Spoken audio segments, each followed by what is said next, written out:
30. septembrī Arēnā Rīga notiks pasaules boksa supersērijas ceturtfināls, kurā spēkosies Mairis Briedis un kubietis Maiks Pereses. Nepilnu mēnesi līdz cīņai abi bokseri un viņu treneri neizplūst plašos komentāros par gatavošanās posmu, paužot, ka viss norit pēc plāna. A good fight, you know.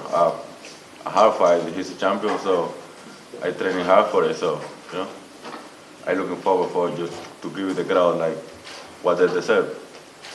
A big fight. Pirmoreiz gatavojamies Krēlim.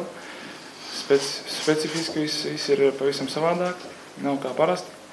Bet pateicoties trenerim, pateicoties visiem tiem, kas palīdz, mēs gatavojamies. Un šodien sākās pirmie sparingi. I've been boxing for 26 years, and I'm confident enough to say that yes, I will win the tournament. Yeah?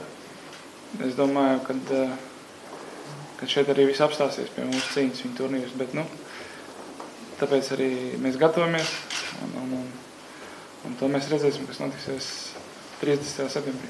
Sākām tieši šai cīņai gatavoties 5 nedēļas atpakaļ, un tas sanāk jūlija beigās. Un viss kā vienmēr iet pēc plāna. Protams, pēc pēdējās cīņas pastījāmies un ir lietas, kuras mēs atkal pamainām, jo ir jāprogresē, un šeit cīņai tāpēc arī šeit pretinieks cits Krēls. Mazliet tāpēc atkal specifika mazliet savādāk būs visam nometnē un arī turpmākajām tagad, ko mēs pēdējām nedēļām aizvadīsim, bet kā arī Pereses treneris teica, tur atklāt kaut kādas lietas un stāstīt, ko mēs darām, kā tagad tās netaisīsim un nestāstīsim neko īpaši, jo viss noiet pēc plāna un tā kā gaidam datumu cīņu. Uz cīņu 30. septembrī biļetes tiek pirktas milzu ātrumos, un cīņas organizatori prognozē, ka Arēna Rīga būs pārpildīta, bet biļetes varētu nebūt pieejamas jau labu brīdi pirms cīņas. The World Boxing Super Series, for people who don't know, is a revolutionary tournament, which is a knockout tournament.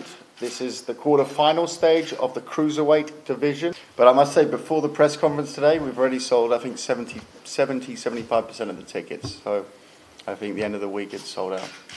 These are the guys that I think it's very interesting that they already meet in the quarter-final. So I'm expecting absolute fireworks on the evening. I think it's going to be a fight where you're going to see two gladiators, two true power punchers, guys who have both fought at heavyweight. Jau šajā nedēļas nogalē norisināsies pirmā supersērijas cīņa, un Briedis nebaidījās izteikt prognozes par to. Es domāju, You know them both well. kad it kā favorīts ir Usyks, bet ja Huks boksēs tikpat, kā viņš boksēja vairākus gadus atpakaļ, tikpat agresīvi, tikpat netīri, tad iespējams, kad arī Usykam viņš sasādīs problēmas. Bet, ja viņš mēģinās klasisku boksu boksēt, tad diez vai tur kas sanāks pret Usyku.